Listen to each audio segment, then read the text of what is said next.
Welcome back, AP. All right, so let's pick up on where we left off, talking about Louis.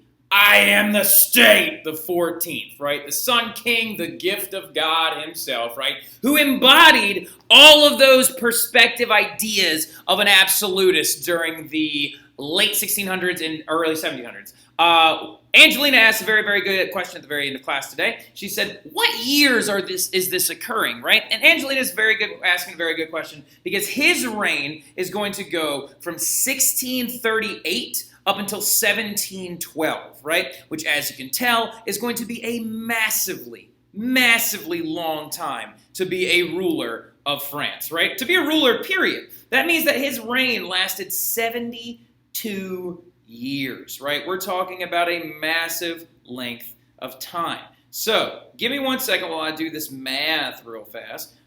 So his coronation was in 1658, but he was born in 1638, right? So his reign itself is going to last his entire life, right? From 1638 up until 1715 when he actually is going to end up dead. Did I say 1712? I meant 1715. All right, so big thing though, 70 years. 70-year long reign in which he embodied the ideas of a bureaucratic government that was set up by the intended system of Cardinal Richelieu, where he had a centralized government that emanated out of his royal court at his home, where he had parties and court life every single night. And what we mean by court, the royal court, is that's what I'm talking about, is this like large atmosphere of courtiers and nobles and this and that. The picture of him descending the stairs before all of the noble families that lived with him inside of the Palace of Versailles, that right there is court life, right? That is court life, okay? Just to give you a heads up, that is what these absolutists lived inside of all of the time, right? Now, another big thing, though, is he does believe that he is ruling with that power. The D of the absolutist ABCs, the divine right of kings. He believes that God appointed him. He believes that God had a hand in his birth, according to his mom, right? So big elements of Louis is that he is the premier absolutist, right? The other ones that we will talk about are also very interesting, but he is the guy when we're talking about absolutism in general, right? And a big player that helped him do all these things is a man by the name of Jean-Baptiste Colbert, right? And Jean-Baptiste Colbert is going to be his financial advisor, right? Who actually replaced the one that came before him, right? Louis fired it's like Louis Didara. So hold on, let's look it up. Jean-Baptiste Colbert. So Jean-Baptiste Colbert is going to be the replacement and first minister for, he was also known as the Great Colbert, Le Grand Colbert. But he actually preceded by Cardinal Mazarin, as well as several other individuals. But apparently the guy that he replaced, Louis was so mad at him for not making enough money that he had him locked away in solitary confinement for the rest of his life. And he was never allowed to talk to people. The only person that he could interact with was a servant that came in to bring him books or food every so often, and that servant had to wear an iron mask over his face. For any parent that's listening to this right now, if you remember the movie from the 90s, The Man in the Iron Mask, it's loosely based off that premise, that the first financial advisor of Louis was locked away in solitary confinement, and the only person he was allowed to talk to was a man wearing an iron mask, right? So, now, anyway, though, Jean-Baptiste Colbert would replace that financial advisor, and he would adopt these things known as mercantilistic policies, right, to make money, which is super annoying and super stupid. But at the time, it made a ton of cash, right? So what mercantilism is a system of economic regulations, right, that tries to make as much money for the national government as possible to increase their wealth and power in the world. The idea behind mercantilism is to grow as much liquid wealth as possible. Liquid as in actual tangible cash, right? Have the most gold and the most silver by comparison to your neighbors or any other country that exists in Europe, right? So mercantilism is going to go hand in hand with the commercial revolution that had started once Columbus landed in not the United States. Why am I doing this to myself? Once Columbus landed in the Americas in 1492, or the West Indies, if you want to call them that, the Caribbean islands, and then also the Yucatan. He would go there on his fourth voyage. But anyway, once that happened, as we know, the commercial revolution began, instigated by the Columbian Exchange when all these new products are going to be made available, right? The French are then going to start fur trapping in some large areas within Canada and some other, like their French colonial empire would then span all the way down the Mississippi River and then, of course, to where? New Orleans, right? And New Orleans, of course, in the state of Louisiana, was literally named for Louis XIV. This is an element of mercantilism, right? The idea of having a port city in the Gulf that could trade sugar products and other things like that and send them back to France to make as much wealth for the country as possible. That is mercantilism, right? So mercantilism went hand in hand with the Columbian Exchange, the commercial revolution, everything else, right? So this system of economic regulations tried to bring in as much money to the country as humanly possible, right? And it was very successful for Louis up front, right? Notice I said up front, right? But unfortunately, Louis is going to squander a lot of that money, constantly fighting wars, constantly building homes for himself, and constantly spending the money on himself, right? So, big thing about it is Jean-Baptiste Colbert is going to be a major figure that we discuss in multiple units. Not just this one, but other ones following and things like that. Jean-Baptiste Colbert. Just say it for me one time. Say, I really hope all y'all said it. I'm going to do it one more time. So say Jean-Baptiste Colbert. Good job, Molly. I heard you. All right, so now look, really quick, though. Wars are going to be a very costly thing for Louis, right? Louis did not only fight in one war. He literally was at war for 33 years out of his official 54-year reign, right? Technically, if you want to be technical about it, he ruled for 70 straight years, over 70 years from his birth, but his coronation followed the death of Cardinal Mazarin, right? And once Cardinal Mazarin died, his solo reign began in his mid-20s, right? And during his mid-20s, he would then just be known as the conqueror, is what he loved to be called, right? He fought in the Franco-Dutch Wars. He fought in the wars of what are they called? The Franco-Dutch Wars. He fought his gains would actually instigate the French and Indian War, but he wasn't alive for that one. What else? Come on. I know all these wars off the top of my head. The Wars of Reunions, the Wars of De-Evolution, the War of the League of Habsburg. All of these different wars were fought under his reign. For 33 years, over half of his reign, he was at war, right? And the mercantilistic policies of Jean-Baptiste Colbert would provide him with the funds able to do that. And with those funds, he created a professional army, right? With standards, uniforms, guns, rations. That was a really interesting element that was added under Louis' rule, was this concept of having certain amounts of food designated for each soldier that was provided to them by the state, right? So it made his army very, very strong and very, very powerful, right? Something you need to understand about the army of France underneath Louis' reign. It was the strongest the world had ever seen. France was also the most populated country the world had ever seen. Well, not that Europe had ever seen. During the reign of Louis XIV. And with a professional army at his disposal, not this junky old Middle Ages, noble send me your vassals kind of army anymore, you had a guy that was hard to stop, right? Louis' models were imitated all over Europe, right? The concept of this uniform, guns, rations, ranks, leagues, groups of soldiers that could be dispensed at anybody's referral was a very big deal. And the biggest war that he fought in that is going to be very dramatic and very intense through his reign is going to be the last war of his reign, and it's going to be the War of Spanish Succession. Now, in 1701, Louis... Man, how old was Louis in 1701? That's a really good question. Okay, so if Louis was born in 1638, how old was he in 1701? I know right now Marie Rolly's like, oh, he's blah, blah, blah. So he's in his 60s, right? He's in his 60s, so 1701 minus 1638. Yeah, he's 63, right? He's 63. Very, very old for a monarch, way past life expectancy of the era. But at the age of 63, he decides that he wants to basically create the biggest and most intimidating country that the world has ever seen, right? So here's what ends up happening. The King of Spain died childless, right? And let's talk about who that was. Guess who the King of Spain was at the time, right? Oh, I wonder what family he was from. Oh, guess what? He was a Habsburg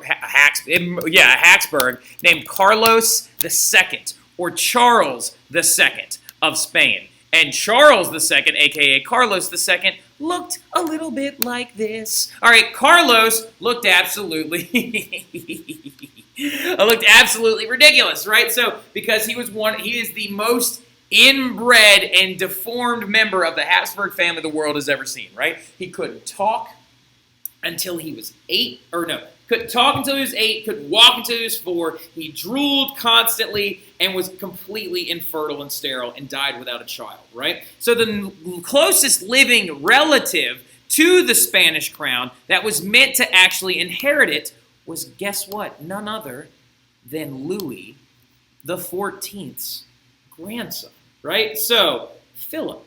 Now, Philip was supposed to be crowned Philip III, right?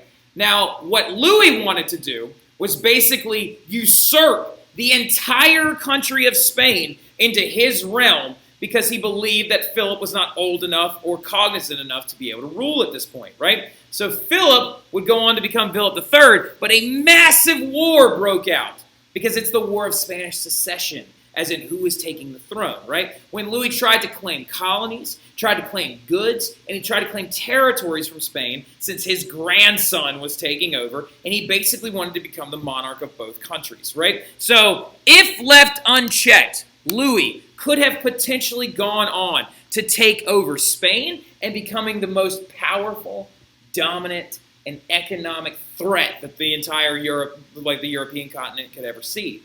Ironically enough, Spain was really gross on the inside, and Louis wasn't aware of that. So it's probably a good thing he didn't win. But you're going to see the very first alliance, right? So the English, the Dutch, the Austrians, the Prussians, and even a little bit of Russian power, like all united together, and eventually France would lose this war. Because the entire country of Europe came together, not country of Europe, the continent of Europe came together to try and crush the War of Spanish Succession under Louis. And so what I'm going to do is I'm also going to link underneath a video that goes on about the War of Spanish Succession if you want to watch it so you can understand a little bit deeper. But I don't really like to harp on wars too much because I don't want it to become a super confusing thing by throwing in other elements and other people and other generals and other leaders, because I need you to remember people like the 30 Years' War, Gustavus Adolphus, Cardinal Richelieu, Jean-Baptiste Colbert. I don't want to start bringing in, I don't know, like Louis Marie, the region of the Bourbon, right? So I don't need to bring in all that stuff. So what I can do, though, is I can link a video down below if you want to watch it a little bit more so you can understand the War of Spanish Succession on a little bit of a deeper level, right? So now, but you're going to see the very first grand alliance of Europe. Put Louis in check, and he would eventually lose. But this war also put a big result. It's 2 years before Louis' death. And so it left France in a massive amount of debt, right? But the Peace of Utrecht, right? Utrecht, not U-L, it's just U-T, is going to unofficially set limits of expansion of European powers. And the Peace of Utrecht is going to be the document that brings an end to the War of Spanish Succession. What it did, though, is it tried to basically place limits and borders along countries. France, due to this losing this war, is going to lose some territory in North America and Canada. It's also going to lose Gibraltar to Spain. Oh, wait, no, not Gibraltar to Spain. It's going to lose Gibraltar to Britain. Great Britain is going to take over Gibraltar and the Strait of Gibraltar. That actually is the thing that connects Spain to the African continent. Like the Strait of Gibraltar is right here, and then just over a few miles of water, Africa and Morocco starts right here. So Britain claimed the Strait of Gibraltar and the ownership of the Gibraltar Strait right there, and they still own it today, right? So following the War of Spanish Succession. And rule is going to pass to Philip V, the grandson of Louis XIV, right? So, big thing about it, though, is he has just been checked, and that is massive, right? So jot this down, though, also. But then Louis would die in 1715, right? So Louis dies in 1715 at the ripe old age of 73? 70... Yes, 73. All right, so dies at the age of 73. Having led the most ridiculous campaign of absolute government, he revoked the Edict of Nantes, he builds the Palace of Versailles, he creates the royal court, he destroys the ruling class of France and makes it basically all hinge upon himself, created a new class of nobility, he created a professional army, he went to war for 33 straight years, but the biggest result is he's going to leave France in a massive amount of debt, right? So a huge amount of debt, okay? Just remember that. right? And just like France, you're also going to see a decline of Spanish power. Now, I know we've talked about this before, but I want to kind of get it so you can just jot it down so you can further understand it on a deeper level, right? So the big thing about it, though, is you are going to see the decline of Spanish power. And every year I always call it like, oh, sweet irony. It's because the ironic thing about it is 60% of trade is going to decline with the colonies from the Spanish, right? So, big thing about the Spanish. Going into Philip II's reign, during the Habsburg reign over Spain, before the new family would be adopted onto the throne. And oh, by the way, when Carlos II dies, the Habsburgs lose Spain. So the Habsburgs are starting to struggle a little bit, and all they really got is Holy Roman Empire. The Holy Roman Empire is just limping along and can barely ever even do anything. So the Habsburgs are going to turn their focus to Austria, all right? So keep that in mind. But the big thing you got to understand is under Philip II, Spain had all the elements of a powerhouse, right? Had massive amounts of colonies, owed 25% of the world, had massive amounts of gold and silver coming into their ports every single year, 5 times the amount of any gold and silver coming into the port of any other neighboring country, right? But you're going to see their trade start to decline, their economy is going to collapse, and it kind of is the reason why Spain becomes a JV player country-wise all the way up until the 1930s when Francisco Franco comes in and takes over the country using a fascist regime, right? So, now look, big thing about it though, 60% of the Spanish trade declines with the colonies because of English and Dutch influence, right? So the English and the Dutch East India companies are going to come in and use the Asian spice trade and also use their West Indies companies to actually start trading items from both the colonies in North America as well as from Southeast Asia, right? Natives from Spain are going to be dying in mass, right? And the encomienda system and disease is going to kill them, and the mines are going to begin to run dry, right? And also the Spanish have then, since the encomienda system, right, was instated, jot this down, had then invested in African slavery to try and grow sugarcane on plantations and then also continue to actually mine these different gold and silver mines. But now that they had invested this money and they were seeing depleted amounts of money coming back, they actually were running a negative dividend on their investment. Royal debt was also going to be extremely high, right? And what the Habsburg family is going to do is they're going to devalue the money repeatedly so they can pay off their debt. And what we mean by devalue is they're going to take the unit measurements of a gold or silver coin, depending on what the unit measurement of it was under the Spanish crown, and they're going to shrink it, right? So there's a very, very famous type of coin known as a Spanish doubloon, right? So, and those Spanish coins were very, very large, right? And represented the wealth of France. And as the years would go on, the coins kept getting smaller and smaller, showing a devaluing of the currency that was being used. The reason why the Spanish were doing this is because they believed that they made just more of the coins and pretended as if they were worth the same amount of money. They could pay off a heck of a lot of royal debt by saving silver and gold in the process, right? And if any of you need that explained just further, if you're confused about that, just write a little note off on the side of your notes and be like, Mr. Terry, could you explain the devalue of the Spanish money one more time? But yeah, so they have to do this to pay off debt because they lost the Spanish Armada, so they owe money to the English. They lost money during the 80 Years' War to the Dutch, so they have to pay them off, right? So there's a massive amount of debt that the Spanish have on their hands. But also, because the Spanish are going to be riding so high at one point that they began to have a culture that condemned hard work, right? So, ironically enough, the Spanish, right, are going to basically say that working with your hands, being a merchant, or being any kind of trader was a disgusting and futile way to live your life, right? And so you're going to see a heck of a lot of Spanish, nobles join the clergy, and you're also going to see a lot of the middle-class citizens begin to join the clergy because the concept of hard work was completely devalued in the economic prosperity period of Spain, which is going to lead to even further amounts of economic decline. And also, rent is going to skyrocket for a lot of business owners in Spain because of this, because nobles are going to begin to demand more money for their rents. No money for the military, right? Because Spain is now losing money and it's coming out of their ears. Spain lost war after war after war after war because they united with the French actually during the War of Spanish Succession and were crushed, right? And by 1688, their power in Europe was pretty much gone.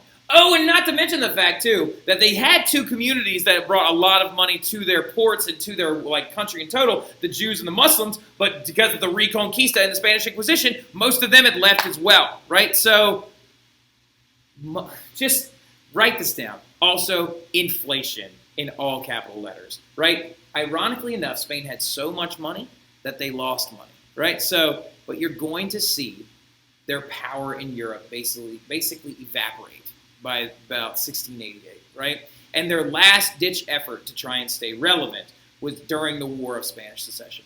And they're just going to pretty much evaporate on the power scale in Europe, right? And now, as you can see with the Absolutism era, our ideas of power are changing, right? So instead, where it used to be England, France, and Spain, and the Austrians, and the HRE, and all these very large and influential countries, we're now whittling it down to just a few, right? It's becoming the Netherlands, who is much more of an economic powerhouse and less of a trade one, even though, ironically enough, Louis fought a war against them, the Franco-Dutch War. Well, the first Franco-Dutch War, and then there was a second Franco-Dutch War, and then there was an Anglo-Dutch War, and so anyway, but you're going to see this number of countries just keep whittling down to these big economic powers, right? You're going to see the United Kingdom, or not the United Kingdom at the time, England, right, the Crown of England. You're going to see the Netherlands a little bit, the French, Spain's now evaporated, the HRE is crumbling, Austria is going to grow really wealthy, and later on, Russia is going to become a major player, right? We're going to talk about them in a little bit later on as well. And we got one more group of people to talk about. Let me check my time real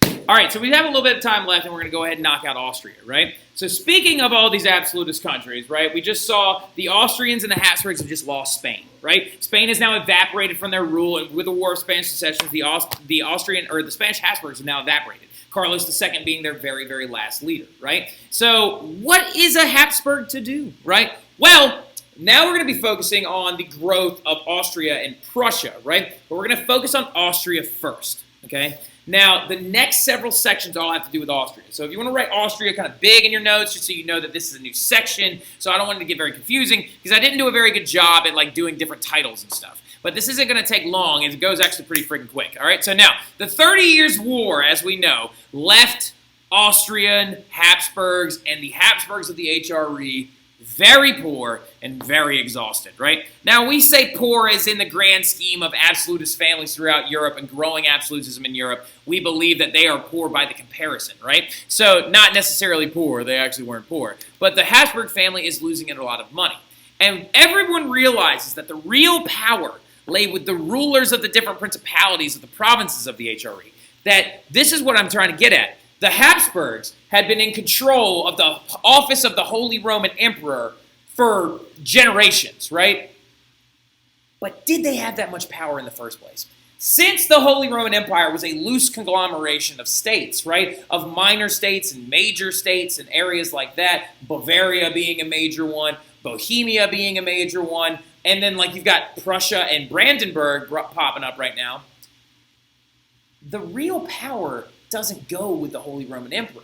He is unable to tax people efficiently. He's unable to keep wars occurring within the borders, right? The Holy Roman Empire is nothing. It's garbage. It's gilded. It looks great on the outside, but it is garbage within it, right? So the Habsburgs then decide, look, we will retain the office of the Holy Roman Emperor. We will keep collecting tax funds and trying to grow the money there. But what we really need to focus on is Austria, right? We need to focus on Austria. How do we make the Austrian Habsburg branch more powerful and more intense, right? So they focused on themselves, right? And if we look at this map, come on. If we look at this map really quick, okay, if I can actually zoom in, the Austrians by their, what is going on? Okay, the Austrians by their peak, there we go. The Austrians by their peak are going to, this is the Austrian homeland, they are going to usurp territories like Hungary, Croatia, Bosnia, Romania, areas of Bulgaria, as well as the modern-day Czech Republic, right? So the places that the original Austrian Habsburgs during the era of absolutists focus on is the Bohemian Estates in Hungary, right? So what we're going to talk about really quick is how they usurped those areas, right? The Bohemian Estates were a big one. They were a large, mostly Protestant area.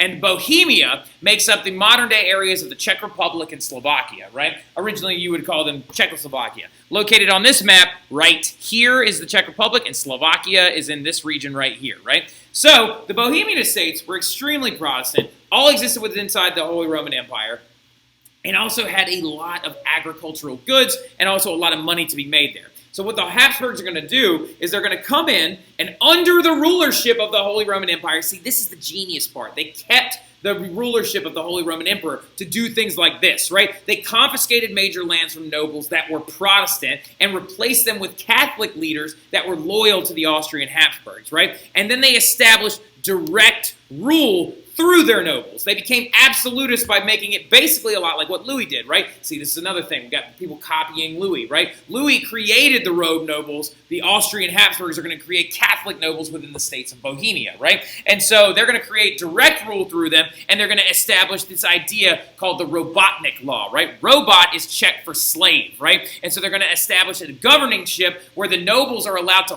force serfs to work for 3 days straight without pay, or they could be charged with non-aiding of the empire, right? So they're establishing an economic and a work-like stranglehold within the states of Bohemia, which is the modern-day Czech Republic and Slovakia, and so the Austrians just go whoop and gobble up that area, right? And they add to their borders immediately. So just like when we look at our huge map of the absolutist era in 1700, that's why Austria exists both inside and outside of the HRE, because they were growing in mass, right? Ferdinand II and Ferdinand III are going to actually consolidate their holdings, and they're going to build up the military because of this, right? And so as you can see right here, Austria started out right here and then just went long and then gobbled up this area as well. And now this is going to be the next big area that they focus on, the country of what you know as modern-day Hungary, right, which I've been to, and it's absolutely beautiful, and if you ever get a chance, you should go. All right, so now look, poor Hungary. Hungary has a history of being taken over by lots of different major powers, right? They were taken over by the Mongolians in the 1200s. They were taken over by the Russians at one point. They were taken over by the Ottomans. They were then taken over by the Habsburgs. But Hungary was, at the time, was split into two parts. The eastern sphere of Hungary was controlled by the Ottoman Turks, right? And the western sphere was controlled by the Austrian Habsburgs, right? And the Hungarians, after being ruled over by the Ottoman Muslims, decided that they wanted to try and liberate themselves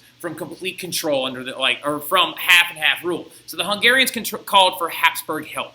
They pushed the Ottomans out by 1718 with the aid of the Habsburg military created by Ferdinand II and Ferdinand III, and all of Hungary is now going to be locked under the control of the Habsburgs, right? So the Hungarians kind of got into a bad situation because they wanted to be able to take steps towards having autonomous self-rule. But the issue is now the Habsburgs controlled all of Hungary instead of just half of it, right? So then you're going to see a figure pop up who's a very JV rape player, but he is pictured right here. His name is Rákóczi, right? Rákóczi is going to try and lead a liberation front and a rebellion within inside the borders of Hungary to defeat the Habsburg forces during the War of Spanish Succession. Since the Austrians had to ally with other areas, their focus was on trying to prevent Louis from expanding his territory so far. The Hungarians decided to strike then. Rákóczi led a very, very large rebellion force, and the Austrians were forced to compromise with the concept known as dual rule, right? Giving the Hungarians some right and some privilege and nobility within the Austrian Habsburg Empire, but the damage had already been done because Austria burst forward under the Habsburg family. Rákóczi died in this rebellion, and Austria is going to actually pretty much just puppet Hungary the entire time, and now they have just added a huge amount of land to their territory. So now, we don't talk about a lot of absolutists with Austria. We talk about absolutism just growing their borders, right? So that's it. We're going to leave off there. I'll talk to you guys tomorrow. Y'all have a good one.